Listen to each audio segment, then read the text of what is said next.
Inside Michigan Football is presented by Meyer.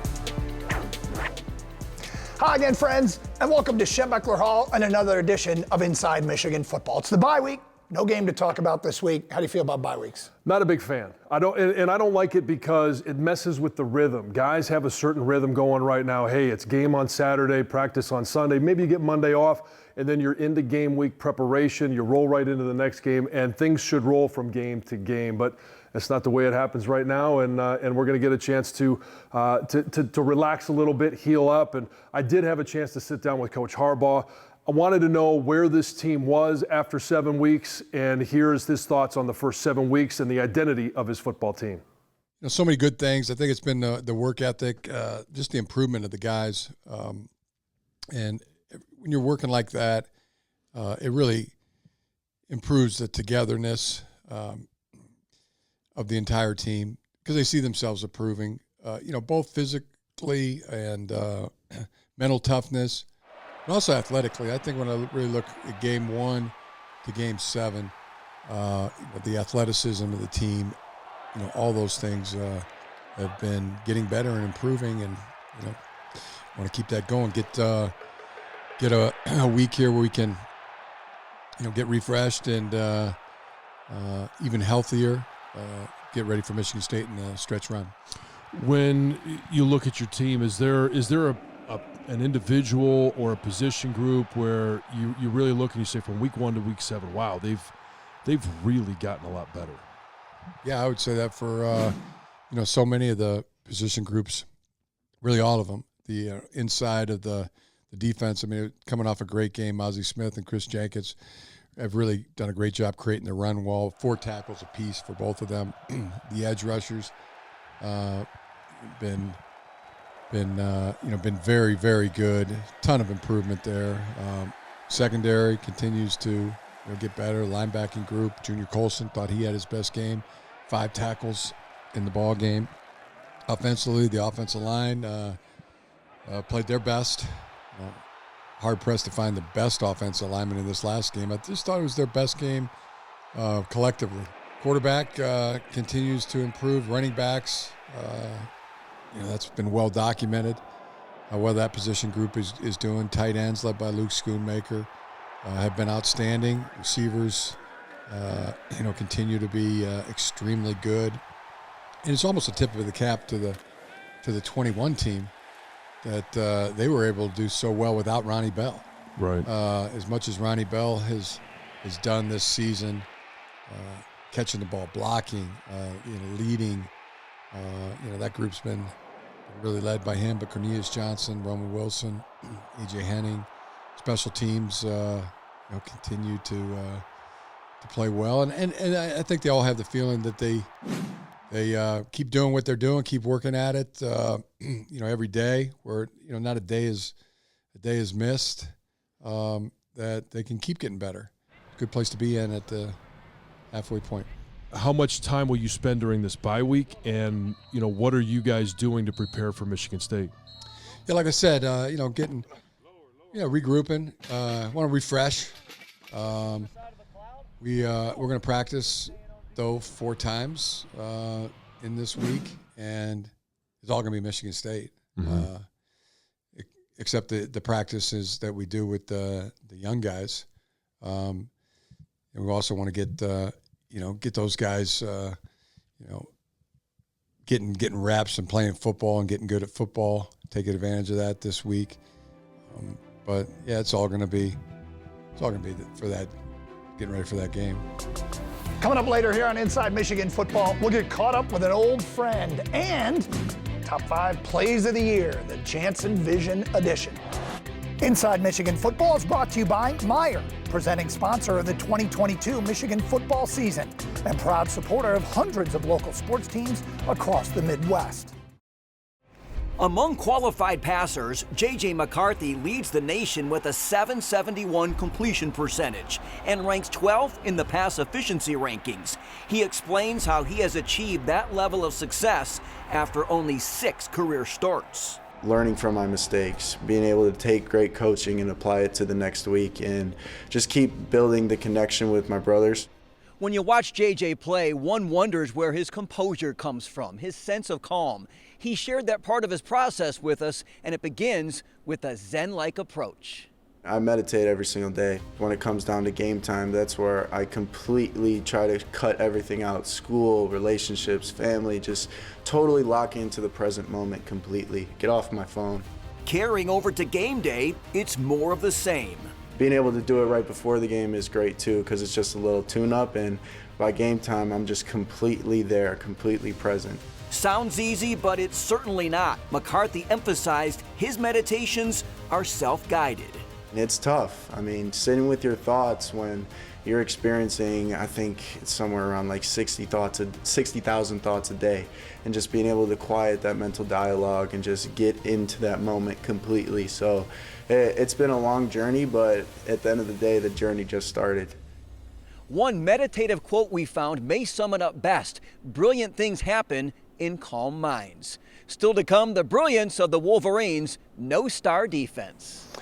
Thanks, Ed. And this offense and JJ, his job has been made easier because of all the veterans around him, the veteran offensive line and all the skill position players. When we talk about Ronnie Bell, captain at the wide receiver position, his favorite target, it's easy to find a guy that you have a lot of confidence in, Luke Schoonmaker at tight end. But when you are able to line up behind an offensive line that doesn't allow pressures, doesn't allow lost yardage plays, it gives you a lot of confidence, and maybe sometimes too much confidence that you can sit back there and just pick apart a defense. Yeah, in the meantime, the Michigan running game might be elite. It really looked that way against Penn State. Well, Olu coming in at the center position is really the key of this offensive line. You've got to be able to connect both sides. He's done a great job of communicating to his quarterback, really getting the glue to stick together of those two sides of the offensive line. And when you're talking about combo blocks on one side, what's the backside doing? When you're picking up blitzes, all of those different things are aided by a guy that's smart, tough, and athletic. And you talked about Scooney filling in for Eric All, Carson Barnhart filling in for Trente Jones, doing a great job. We'll talk about the Michigan defense when we continue here on Inside Michigan Football. Going back to fall camp, Michigan has repeatedly billed itself as a no-star defense.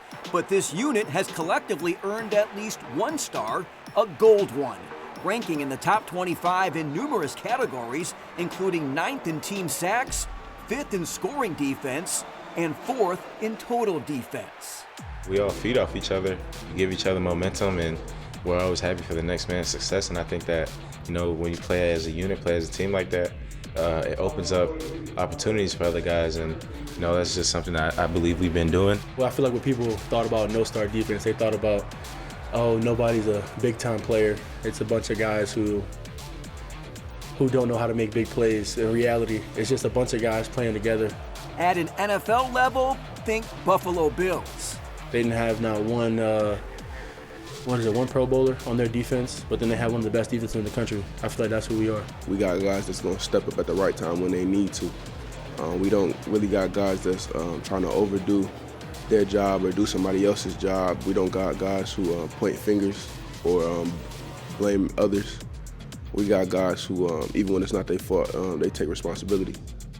Mozzie, always a man of great wisdom, says that dynamic, taking responsibility, is at the core of great teams. Ed, thank you. And John, last year the Michigan defense, and specifically the pass rush, relied almost exclusively on Aiden Hutchinson and David Ajabo. This year, 14 different players have sacks through 7 games. And they may not have that one emotional moment where they get a big-time sack, but throughout the course of the season, when you have 14 different players coming from D-line, linebacker, defensive backs, putting pressure on an opposing quarterback, it's really hard to develop a protection scheme because you don't know where they're coming or when they're coming. The back 7 has really done a decent job. I'm really impressed with the Michigan secondary. The depth and the speed at which they're playing with, both of those things, they can rotate players in and out. They've got guys that can stay up with the top receivers in the Big Ten across the country. And that's really what's going to, I think, make the difference from this season and this team. All right, we will talk with an old friend when we continue here on Inside Michigan Football, and later, our top 5 plays of the year.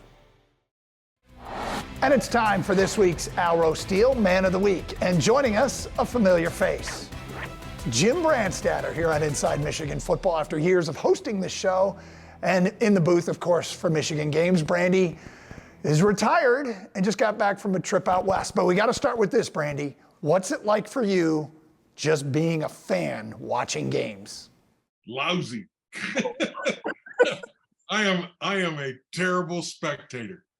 I have found out in these first 6, 7 games that people during timeouts like want to be social and show you their phone and say, you should text this guy back. And I'm watching a game. I'm sorry, that's not the way I watch football. In the opener, I literally had somebody showing me a picture of 2 dogs on a couch when Blake Corum scored. They very nearly were thrown out of the booth into the stadium. It just is not my thing being a spectator. Well, I won't ask you what those dogs were doing, but I will ask you, we want to know what you were doing or how you're handling it. How's Robbie handling it with you being retired? Like I said, our first game, it took us 8 minutes into the game to get into our first fight. and that's when she was showing me somebody that I should text back. And I said, I'm not texting anybody. I got a game to play here. So, but we're doing great. It's getting better as it goes along. I'm finding spots to watch the game that are quiet and away from everybody. So I'm not getting people coming up and asking me things. And I like to watch the game that way. I've been done it for 43 years that way. Well, you're actually out west. You guys went on a fall vacation, which was the first time in forever, maybe ever, that you got a chance to do that. Tell us about your trip and watching games out west. We went to one of your favorite places ever, Doug, and I know you've told me you're going to retire out there, Whitefish, Montana. Yep. We took a train from Milwaukee, a sleeper train, overnight to Whitefish. We toured Glacier National Park. We went down to Yellowstone, toured Yellowstone. We flew over to Bryce Canyon and Zion National. We went to Custer National Park and Teddy Roosevelt National Park. We saw wildlife. We saw scenery that's unbelievable. On the train, whoever wrote the song, Amber Waves of Grain, we were going through North Dakota, and for miles and miles, amber waves of grain. It was really a great trip and a great time to take it. And I had an opportunity to watch the game from the Iowa game from West Yellowstone. It was kind of fun. I told Robbie, I said, the best thing about being in Mountain Time is the game starts at 10 in the morning. So you get up, you eat, I had a Buffalo Benedict in the morning. I went back at 10 o'clock. I watched the game. I'm ready to go at 1 o'clock when we won the game. So it was cool. And we had a great time out there. It was truly one of those bucket list trips. So please describe for me the Buffalo Benedict. That sounds amazing. Oh, John, you would love it. Being the eater that you are, first of all, they put a piece of bacon on a English muffin. Then they put roast buffalo, not a buffalo burger, but strips of buffalo. And then they put an egg on top of that, poached egg with a hollandaise. Now, that was great. But there was a place in Whitefish called the Buffalo Cafe that they call it a buffalo pie. It was a cholesterol nightmare. And it was the best tasting breakfast I ever had. Hash browns, bacon, sausage gravy, eggs, bacon, sausage itself. I'm telling you what, that one I would go back to Whitefish for. Final thing, Brandy, what do you make of this Michigan rushing attack? Oh, it's great. I was listening to you guys on the radio, and John, I know, was bursting with pride over the offensive line going 418 yards. That is an offensive lineman's dream. And I love this offense. But I think at the beginning of the season, we knew this offense was going to be good. We knew it. All the elements were coming back. You know what's been impressive? This defense. You lose 3 guys that go top round to the NFL in Hutchinson, Ojabo, and Dax Hill, and then you come back and you put together the kind of defense they put together. That's been the surprise, and I think that is really where this team has hung its hat and improved the most. Offensively, I look for them to continue to improve, but if you can run the ball, you can win football games. Brandy, great to see you. You're missed, and we love checking in. Maybe we'll do it again. I would love to. You guys doing a great job, by the way, and keep McLaughlin in line, because that's a difficult job. We'll do our best. Thanks, Jim. Our producer. Yeah, no kidding. All right, straight ahead, we'll go to Jansen Vision for the top 5 plays of the year here on Inside Michigan Football. Inside Michigan Football is brought to you by Meijer, presenting sponsor of the 2022 Michigan football season and proud supporter of hundreds of local sports teams across the Midwest. Back here in Inside Michigan Football, and it's time for the top 5 plays of the year through 7 games, courtesy of Janssen Vision, and we start with number 5. And number 5 is an easy one. R.J. Moten, the one-handed interception he had against Maryland. And as this one starts to roll, you can see R.J. Moten right here. All he's going to do is kind of bait Talia Tagovailoa, thinking that his receiver out here is going to have no support from the safety position. You can watch his eyes. He stays dialed in the entire time. And as RJ starts to get to the edge of the screen here, you're going to see him open up his hips. He makes a beeline over here and makes a great interception that changed the course of this game. And that's probably why I put it in here. 1, it's an awesome interception. 2, it was great job by RJ of baiting Talia Tagovailoa into that, making that throw. And number 4 is Blake Corum against Indiana. And Doug, this one, we talked about it at the time. It was a thing of beauty. It looked like it was going nowhere. You're going to watch as this play begins. Right now, you've got an unblocked player coming in here. You've got a linebacker who Olu normally gets to, is not getting to. You've got a split of the double team. So you're probably thinking right now, hey, not great for the offensive line. And it's not, but what a great back does is he makes you look good, and he's got 1, 2, 3 guys here that are going to miss a tackle. Now watch 92 right here. He thinks that he's going to come over and save the day, but he forgets that he's trying to block or trying to tackle Blake Corum. He runs right by him, and then it's just a race to the end zone. And one of the things that we've talked about so much this season, Andrell Anthony, downfield blocking. If he doesn't get that block, Blake Corum may be down at the 10-yard line. He gets the block, and instead of being down at the 10, he's all the way down to the 1. We thought he was in, but had to start over at the 1-yard line. Number 3, Donovan Edwards, just this past weekend. This was an absolute thing of beauty. You've got Zach Zinter, Olu Oluwatimi pulling from that center position, and as they start to get outside, you can see Olu picks up the inside linebacker. Zach Zinter, his whole goal is to get the outside rusher, outside defender. He zeroes in on him, and boom, takes him out of the play, and then it's off to the races. Donovan Edwards has to make one man miss. That's the whole goal. Everything is designed to leave one on-block player, the furthest guy from the field or from the ball, and that's who Donovan has to make miss. You talked about on our broadcast about how tough it is for a center to pull like that. It takes a special athlete. Well, it takes a special athlete not to just pull, but the hardest thing, and nobody ever recognizes this, you're snapping in the shotgun. When you move like that from a snap, from the shotgun position, a lot of time that ball will go high, it'll go left, it'll go right. It throws everything off. So he's done a great job of being able to handle the pressure of that situation and the location of the ball. Number 2, this one changed the course of this game. Mike Morris. And it's not set up for him to be able to get the sack, but he does a great job coming in, knocking out the center. And the whole goal is to get Mozzie Smith coming around. Mozzie gets picked up, but what happens is Mike Morris gets on the inside hip of this center, and all he does is bounce off, and he's got a direct line to the quarterback. And again, Mike Morris, so many times during the course of this season, you can see there just bounces off the center.